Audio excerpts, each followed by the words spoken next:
السلام علیکم ناظرین، آن نیوز کے ساتھ میں ہوں نیلا کرن۔ خبر شامل کرتے ہیں پریس ریلیز۔ ڈسٹرکٹ پولیس عمر کوٹ پیر 17 مئی 2021 11 سالہ بچے کو قتل کرنے والا ملزم 12 گھنٹوں کے اندر گرفتار۔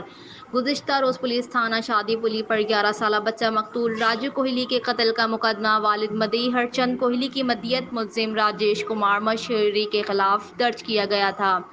واقعہ کا نوٹس لیتے ہوئے S S P Umerkot Mukhtar Ahmad نے جلد از جلد مفرور ملزم کو گرفتار کرنے کے احکامات دیے، جس پر ایس ایچ او شادی پلی نے کارروائی کرتے ہوئے متعدد ریڈز کیے، جس کے نتیجے میں 12 گھنٹوں کے اندر ملزم راجو مہیشوری کو گرفتار کر لیا، جبکہ ایس ایس پی عمر کوٹ پولیس تھانہ شادی پلی پہنچے، مقتول کے ورثہ سے تعزیت کی اور حوصلہ دیا۔ انہوں نے سماجی شخصیات اور میڈیا سے گفتگو کرتے ہوئے کہا کہ مجھے فخر ہے ایس ایچ او شادی پلی ریاض سومرو نے بروقت ملزم کا سراغ لگا کر گرفتاری عمل میں لائے، جبکہ صحافی برادری کا شکریہ جنہوں نے اپنا کردار ادا کیا۔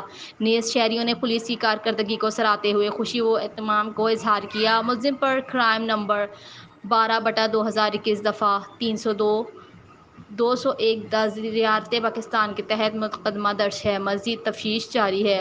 پی R O S P Umerkot Mukhtar Ahmed Khaskheli report کرتے ہیں crime reporter Rana Dilshad, Aan News Umerkot. Like کریں، کمنٹ کریں، شیئر کریں اور بیل آئیکن کو پریس کرنا مت بھولیں۔ دیکھتے رہیے آن نیوز۔